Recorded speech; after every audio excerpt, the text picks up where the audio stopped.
Hello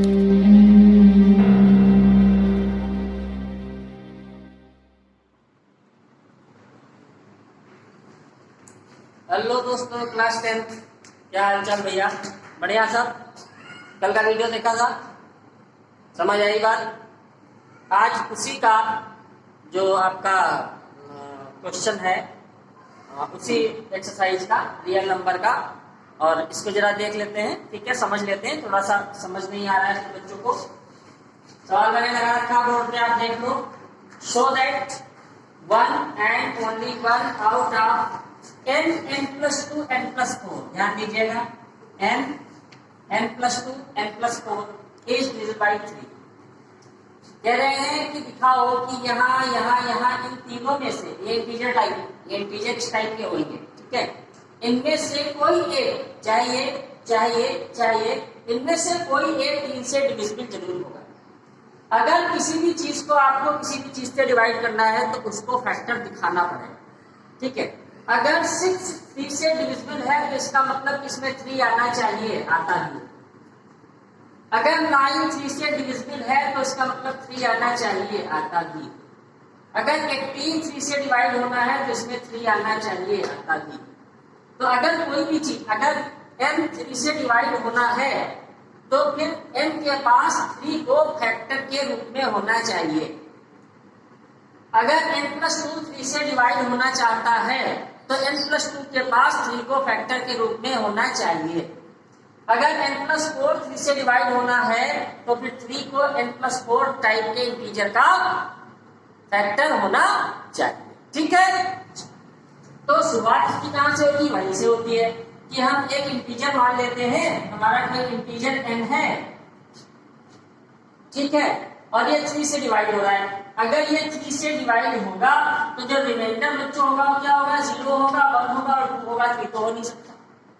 तो Euclid division lemma क्या कहता था कि a = bq + r। a की जगह बच्चों हमारा क्या है? n है, ठीक है? अच्छा, b क्या है? 3 से डिवाइड कर रहे हैं, ठीक है? q की जगह q ही मान लीजिए, तो लिया नहीं गया है, प्लस रिमाइंडर। तो रिमाइंडर एक एक करके रखते जाइए। तो पहले देखिए कि n के जो टाइप है वो निकल के क्या आ रहे हैं हमारे पास। तो ये पहला केस हमारा हो जाएगा, जो रिमाइंडर 0 रखेंगे तो n बराबर हमारा बच्चों क्या आ रहा है? 3, ठीक है? सेकेंड केस क्या आएगा बच्चों? जब हम रिमाइंडर 1 रख देंगे तो हमारा आ जाएगा n = 3q + 1, ठीक है? अच्छा, फिर हम क्या रख देंगे? थर्ड हमारा केस क्या है?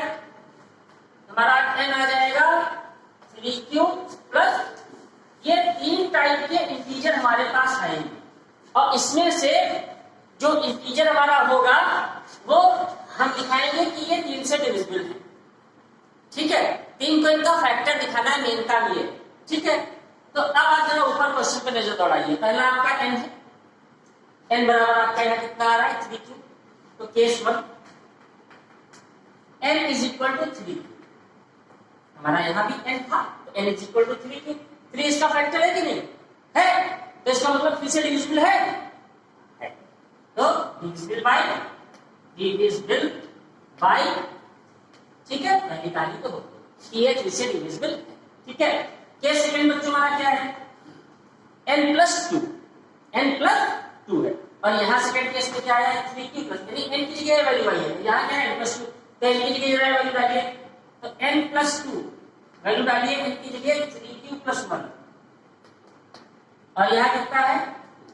कितना आ गया? 3q + 3। यहां से 3 कॉमन ले लीजिए, क्या बचेगा?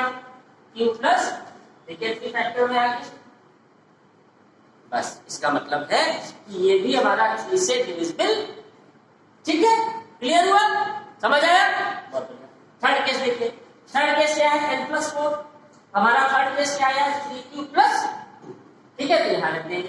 तो केस थर्ड n+4, n की कितना है हमारा? 3q + 2, 3q + 2 और +4 प्लस, तो 4 to 6 यानी 3q + 6। यहां से 3 कॉमन ले लीजिए, तो q +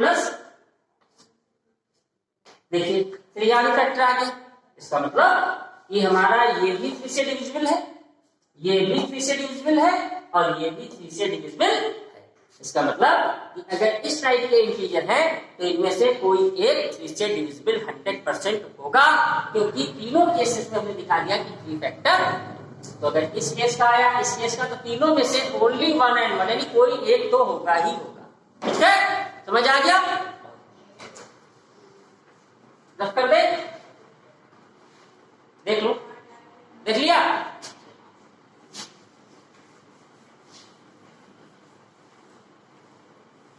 इसी के जैसा कल वाला क्वेश्चन था, हाँ, जो वो देवांश ने पूछा था। ठीक है, इसी तरीके का था, उसको भी आप लोग कर लीजिएगा दोबारा से। ठीक है, अब इसके बाद बच्चों आपके सम है, तो आप सम अपने कर लीजिएगा बुक से। ठीक है, और इसके बाद फिर आपका सीधे एचसीएफ के क्वेश्चन आ गए हैं। एचसीएफ निकालो, एलसीएम निकालो, फैक्टर यूज करके फैक्टराइजेशन और उससे। ठीक है, तो आप निकाल लीजिएगा, इसमें कोई बहुत खास चीज नहीं है। ठीक है,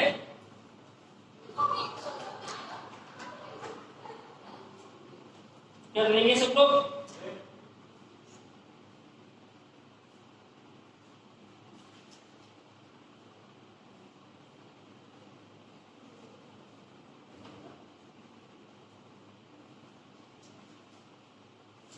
तो ये एचसीएफ वगैरह फिर हम नहीं बता रहे। ठीक है, एचसीएफ आप कर लीजिएगा, एचसीएफ एलसीएफ तो आप निकाल ही लोगे, उसको करने की जरूरत ही नहीं है।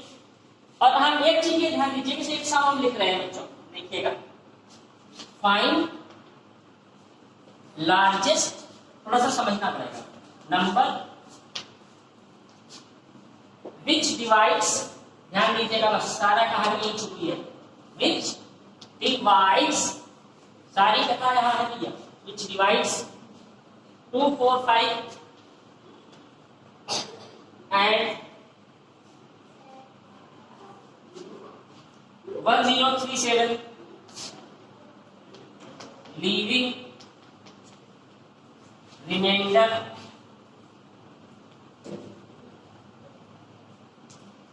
5 in each case, 5 in each case, 5 in each। ठीक है, आप लार्जेस्ट से या स्मॉलेस्ट से ये अंदाजा नहीं निकाल सकते हैं कि आपको एचसीएफ निकालना है कि एलसीएम निकालना है। समझ रहे हैं मेरी बात? आप यहां पर इस वर्ड से, जैसे कि आप उसको डिफाइन कर लें एचसीएफ को कि हाईएस्ट कॉमन फैक्टर, ठीक है, या आपने जीसीडी कह लिया, ग्रेटेस्ट कॉमन डिवीजन, नहीं, आप इन चीजों से ये डिसाइड नहीं कर सकते कि हमको एलसीएम निकालना है कि एचसीएफ निकालना है। ठीक है, ये वर्ड जो होगा बच्चों वो डिसाइड करता है कि हम यहाँ पे एलसीएम निकालेंगे कि एचसीएफ निकालेंगे। समझ रहे हैं बात को? वर्ड लिखा हुआ है डिवाइड्स, ऐसी कौन सी नंबर है जो इसको भी डिवाइड कर दे और इसको भी डिवाइड कर दे। मैंने आपको बताया था कि डिवाइड करता कौन है, एचसीएफ डिवाइड करता है और एलसीएम डिवाइड होता, बस इसको आपको दिमाग में रखना है। एचसीएफ डिवाइड करेगा यानी नीचे आएगा और एलसीएम डिवाइड होता है, एलसीएम हमेशा ऊपर है। तो ग्रेटेस्ट और शॉर्टेस्ट से ये समझने की कोशिश ना कीजिएगा कि इसमें एचसीएफ निकालना है कि एलसीएम निकालना है। समझ आएगा? तो ये तो पक्का हो गया कि हमको वो नंबर निकालनी है जो इसको भी डिवाइड कर दे 245 को और 1037 को भी डिवाइड। अच्छा, तो इसका मतलब पक्का एचसीएफ निकालना है, तो हम इन दोनों का एचसीएफ निकाल लें। बट कह रहा है कि रिमाइंडर भी छोड़ रहा है। अगर आप उस नंबर से इसको डिवाइड करते हैं 5 रिमाइंडर आता है, इसको डिवाइड करते हैं तब भी 5 आता है, तो रिमाइंडर हटा दीजिए, पूरा पूरा डिवाइड हो जाएगा, कहानी खत्म होगी। समझ आई बात आपको? क्या करेंगे, 245 से 5 माइनस कर देंगे, 5 इन ईच केस कह रहा है 240 आएगा, यहां से 5 माइनस कर देंगे, ये आ जाएगा आपका। बस इन दोनों का आप क्या निकाल लेंगे, एचसीएफ निकाल लेंगे, आपका आंसर आएगा। समझ आई बात? तो अब ऐसा ही क्वेश्चन आएगा, अभी तो रिमाइंडर 5 इन ईच केस कह रहा है, हो सकता है ये कह दे कि इसको करेंगे तो 3 बचे रिमाइंडर, इसको करेंगे तो 5 बचे, तो आप पहले इसमें से 3 हटा दोगे, 5 हटा दोगे, फिर निकाल दोगे। समझ आई बात? तो आप HCF के जितने भी सम आर एस वाले ने दिए हुए हैं HCF LCM के वो आप करेंगे, ठीक है। अब LCM का सम आप देख लो, ठीक है।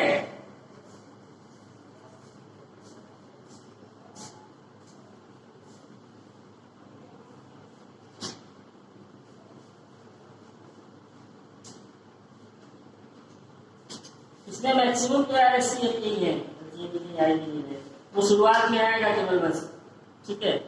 उसमें ज्यादा परेशान होने की जरूरत नहीं है।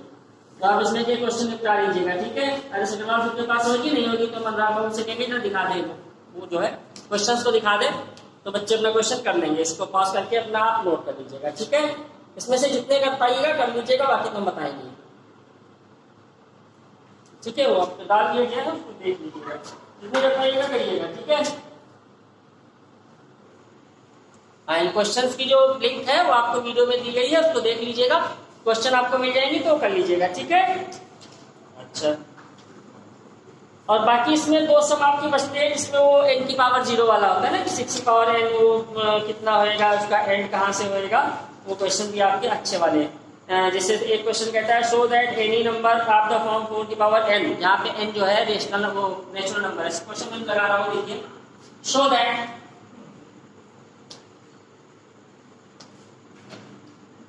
any number of the form,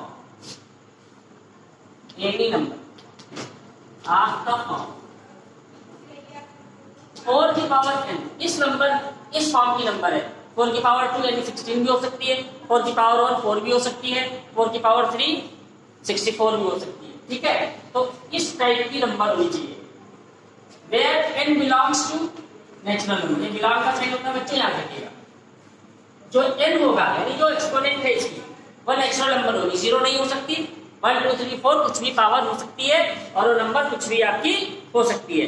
can never and with 0, can never and with 0, ये सवाल।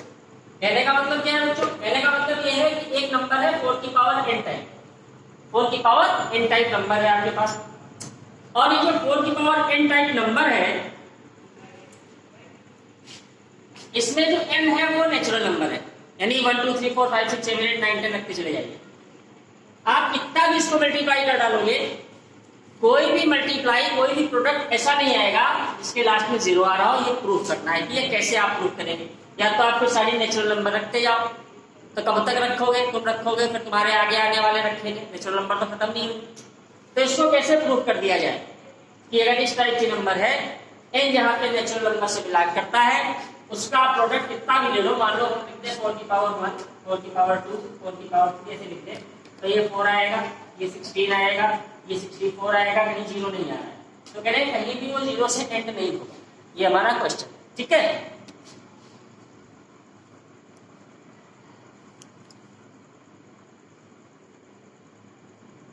अच्छा, अब एक चीज बहुत इंपॉर्टेंट चीज है, जो फंडामेंटल थ्योरम है अरिथमेटिक की, वो क्या कहती है, वो ये कहती है, समझ लीजिए मेरी बात, कि अगर कोई डिजिट आपको दी हुई है, अगर कोई डिजिट आपको दी है और उस डिजिट का फैक्टर 5 नहीं है, मेरी बात समझिए, डिजिट दी है 10, 2 into 5, 5 is the factor of 10, digit दी है 15, तो ये क्या हो जाएगा, अच्छा एक मिनट, चलिए आप 20 ले लो, तो 4 into 5, फिर आप ले लो 30, तो हो जाएगा 4 into ये 5 into 6, 6 into 5। आप देखो जो भी डिजिट 0 से खत्म हो रही है 5 सबका फैक्टर आ रहा है, आ रहा है ना। जो भी डिजिट 0 से एंड हो रही है सबका फैक्टर 5 आ रहा है, ठीक। अच्छा, जो 0 से नहीं एंड हो रही है जैसे 8, इसका 2 फैक्टर है लेकिन 5 नहीं, फिर 12 इसका 2 फैक्टर है लेकिन आपका 5 नहीं है, फिर आप ले लो 18, तो 2 फैक्टर है लेकिन 5 नहीं, तो एक चीज बिल्कुल ये दिमाग में आप भर दो, आप ये भी कह सकते हो सर जिसकी आखिरी में 0 है तो चूज नहीं कर सकती, हाँ कर सकती है, बिल्कुल सही बात है, लेकिन 5 का होना नेसेसरी है। 5 अगर उसका फैक्टर है तो पक्का उसके आखिरी में 0 आएगा। अगर 5 फैक्टर नहीं है तो हम ये नहीं कह सकते कि 0 आएगा भी कि नहीं आएगा। बात समझिए, 0 आना आखिरी में 0 आना इस बात की गारंटी नहीं है कि उसका 5 फैक्टर है कि नहीं है, बट 5 फैक्टर ना होना इस बात की गारंटी है कि उसके आखिरी में 0 नहीं आएगा। क्या उल्टा सीधा, अरे उल्टा सीधा कहां बोल रहे, सीधी बात बोल रहे, उसको समझो यार। किसी के आखिरी में 0 आया, ठीक, तो आप कहोगे तो 2 भी कट जाएगी, 5 भी कट जाएगी, हाँ बात सही है। तो 0 आना, किसी भी डिजिट के लास्ट में 0 आना, इस चीज की गारंटी नहीं है कि वो 5 से कटेगा कि नहीं कटेगा, या 2 से कटेगा कि नहीं कटेगा। लेकिन किसी भी डिजिट का 5 अगर फैक्टर नहीं है तो यह बात पक्की है कि उसके आखिरी में 0 नहीं आएगा, चाहे जितना प्रोडक्ट लो। समझ आई बात? बस यही कहना है यार, यही आपको इसमें लिख देना है, ठीक है, इतना ही लिख देना है आपको, इतना ही कर देना है, बाकी जगह टेंशनबाजी करोगे तो फिर फंसते जाओगे, ठीक है। रियल नंबर आपको घुमाती जाएगी, फिर आप घूमते जाओगे, तो आपको घूमने की जरूरत नहीं है। तो लिखा हुआ है 4 की पावर n, तो 4 की पावर n को जरा आप 2 में लिख लो, ठीक है। तो 2 में लिखोगे तो क्या हो जाएगा, 2 की पावर 2 की पावर n, तो ये हो जाएगा 2 की पावर 4n, ठीक है। 4n हो गया, क्या आया 2 की पावर 2n, बता क्या करना, 2 की पावर 2n। अब देखो 2 की पावर 2n, यानी यहाँ कुछ भी हो सकता है, 1 2 3 4 5 6 7 8, तो यहाँ पे जो प्राइम फैक्टर है वो क्या आ गया, 2 इसका प्राइम फैक्टर। क्या इसका प्राइम फैक्टर 5 है? नहीं है भैया, इसका प्राइम फैक्टर 5 है नहीं है। तो मेरे दोस्तों, अगर इसका प्राइम फैक्टर 5 नहीं है तो इस डिजिट को आप कितना भी मल्टीप्लाई कर डालोगे, इसके लास्ट में 0 नहीं आएगा, ठीक है। देख लो, तुम लोग यार विश्वास नहीं करते हो, तो 4 देख लो, बाकी तो कब तक करते रहेंगे, बुढ़े हो जाए करते करते यार, तब भी नहीं खत्म होगी डिजिट। एक तो देखो, चलो n बिलोंग करता है नेचुरल नंबर से, तो n की वैल्यू 1 2 3 रखो, तो 2 की पावर 2n, वैल्यू हमने रखी 1, तो 2 की पावर 2 into 1, तो आ गया 2 की पावर 2, कितना आ गया 4, 2 की पावर 2n, 2 की पावर 2 into 2, कितना आ गया 2 की पावर 2, कितना आ गया 2 की पावर 2 16, 2 की पावर 2n, कितना आ गया 2 की पावर 2 into 3 रख दो, तो 2 की पावर हो गया 12, भैया आपको नहीं कर पाऊंगा, 6 हो गया, चलो 6 तक कर देते हैं, कितना आ जाएगा 2 2 जा 4 जाएगा 2 जा 16, 2 जा 32 जा 60, क्या कहीं 0 आ रहा है आखिरी, बस ये। तो प्राइम फैक्टर अगर 5 नहीं है तो उसके आखिरी में 0 नहीं है। समझ गया बात को? समझदार है सब, जल्दी समझ जाते हैं, ठीक है। तो अब कर लीजिएगा, ठीक है। एक सम और इसी तरीके का देख लो, कह रहा है 6 की पावर n है, अब किया 4 की पावर n नहीं, 6 की पावर n, ये भी कह रहा है, और n जो है बिलोंग करता है नेचुरल नंबर से, कह रहा है ये भी 0 से एंड नहीं।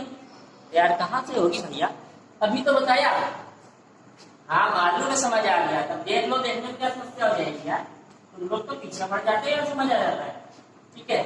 देखो भैया थोड़ा विचार कर लो, 6 मल्टीप्लाई कर लो, 3 into 2, पावर कितनी लगा दोगे, n natural number. Prime factor क्या है इसके प्राइम फैक्टर क्या है, 2 है और 3 है, क्या 5 है? नहीं है। अगर 5 प्राइम फैक्टर नहीं है मेरे दोस्तों, तो इसका एंड प्रोडक्ट का कभी 0 से नहीं हो सकता। क्लियर?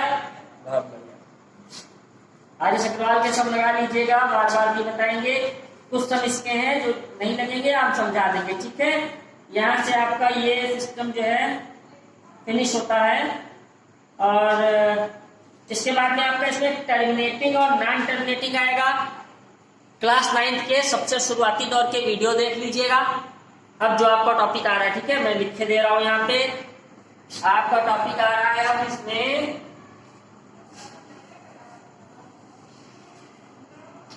टर्मिनेटिंग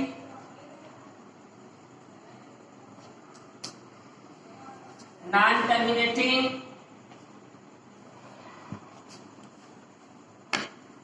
रेशनल इरेशनल और इस तरीके की नंबर्स को पी अपार्ट क्यू फॉर्म में लिखना है। ये सब मैं क्लास 9 के शुरुआती वीडियोस में बता चुका हूँ, वो वीडियोस देख लीजिए और ये पूरा टॉपिक आपका वहां से क्लियर हो जाएगा। इसके लिए आपके लिए नया वीडियो बनाने की जरूरत नहीं है, ठीक है। अब आपका जो वीडियो मैं आज आपका कंटिन्यू करूंगा, ये आप इसका पोर्शन क्लास 9 के शुरुआत के 3 वीडियो देख लेना, 2-3 वीडियो आपका सब क्लियर हो जाएगा कि टर्मिनेटिंग क्या होता है, रिकरिंग क्या होता है, नॉन रिकरिंग क्या होता है, इरेशनल सब क्लियर हो जाएगा, ठीक है। अब आज हम बात करेंगे आपके लिए कि अगर आपको ये दिखाना है, एक सवाल बता देता हूं, इसके बाद कल बात करेंगे, ठीक है। अरे यार 9th वाले इंक्लूड तो कर दिया, उसको समझ लो, उतना पूरा वीडियो है भैया। हाँ, क्लास 9 के जो वीडियोस की लिंक है दोस्तों, वो नीचे डिस्क्रिप्शन में देख लेना, ठीक है, उसमें आपको मिल जाएगी, ठीक है। अरे रिलैक्स रहो यार, 9th वाले देख लेना, उसमें आपको सब समझ आ जाएगा। जो नहीं आया सब पूछ लेना कमेंट करके, तो बता दूंगा, ठीक है। आप एक सम देख लो आज जरा, प्रूव करना है कि √2 इरेशनल कैसे है। हाँ, इरेशनल है, 9th के वीडियो में है, देख लेना ना, उसने बताया कि ये कैसे इरेशनल है। तो अब आपको 9th में प्रूफ नहीं था, ठीक है, 9th में इसका प्रूफ नहीं, अब 10th में आपके पास इसका प्रूफ है। सो दैट √2 इज, क्या बात है सर, बड़ा कलरफुल लिख रहे हो।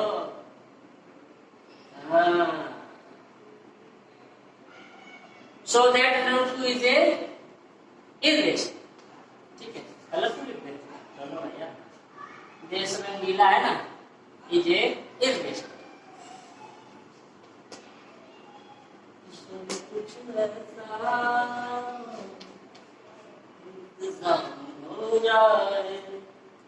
अब आपको दिखाना है कि √2 जो है वो इरेशनल है, ठीक है।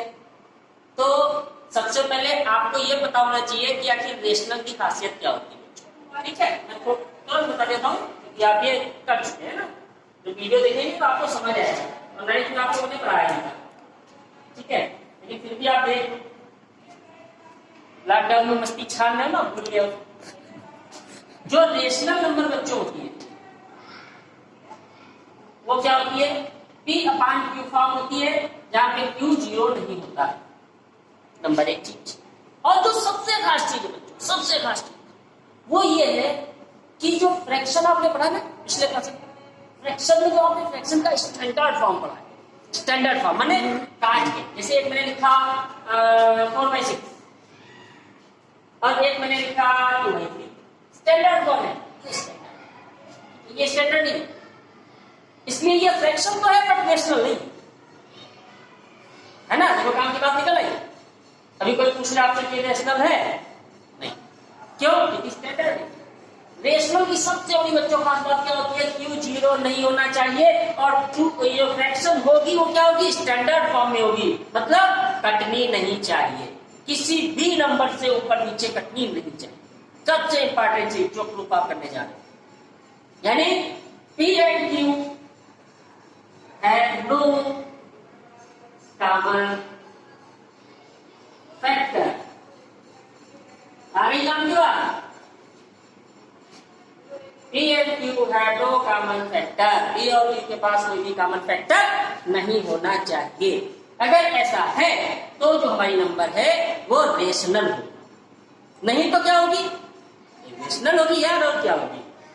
तो अब आ जाओ, हमें प्रूफ करना है, आ जाओ मैदान में, ठीक है, आ जाओ। So that √2 is a irrational. नहीं मानेंगे तुम्हारी बात, हम कहेंगे रेशनल है, कहो चलो आओ, लेट √2 इज रेशनल। ये कैसे मान लिया, मान सकते ना, मैथमेटिक्स में बताया था परसों में, हमने मान लिया कि ये रेशनल है रेशनल। अगर ये रेशनल है तो इसको किस फॉर्म में लिख सकते हो, ये पान लिख तो under root 2 is equal to, ये पान क्यों लिखते हैं, ये पान भी लिख लो यार, थोड़ा सा उसको हटा यार, अलग की चीज, ठीक है। अंडर रूट 2 को वैसे लिख सकते हैं कि नहीं, लिख सकते हैं। बोथ साइड स्क्वायर कर लो, स्क्वायर करोगे तो क्या होगा 2, ये क्या होगा a square upon b square, ठीक है। क्रॉस मल्टीप्लाई कर लो, क्या होगा a square is equal to 2b square, ठीक। भैया मजा आ गया।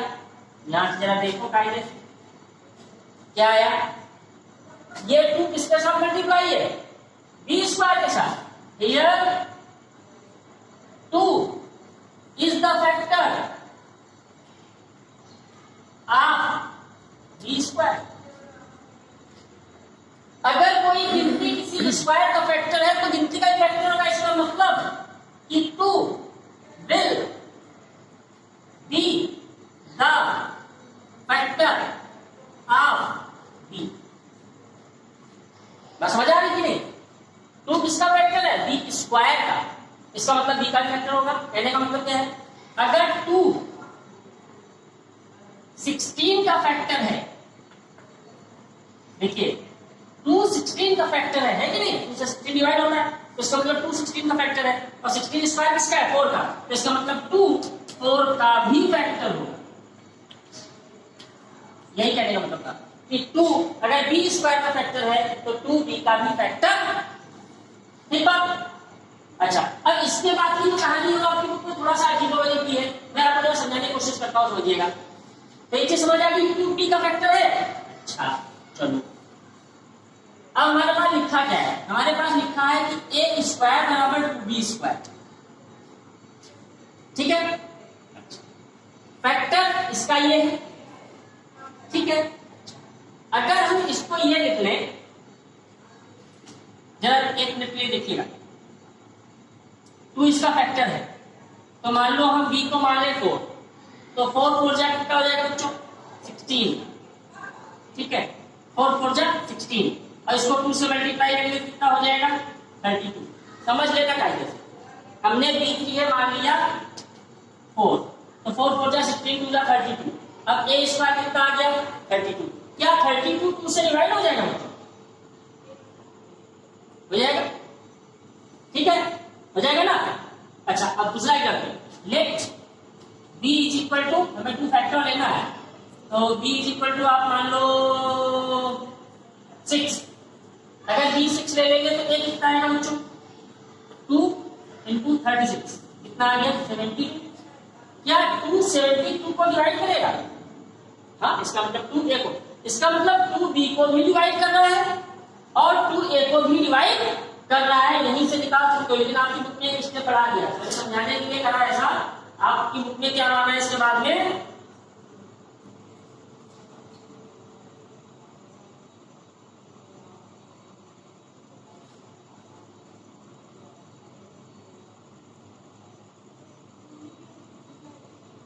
ठीक है।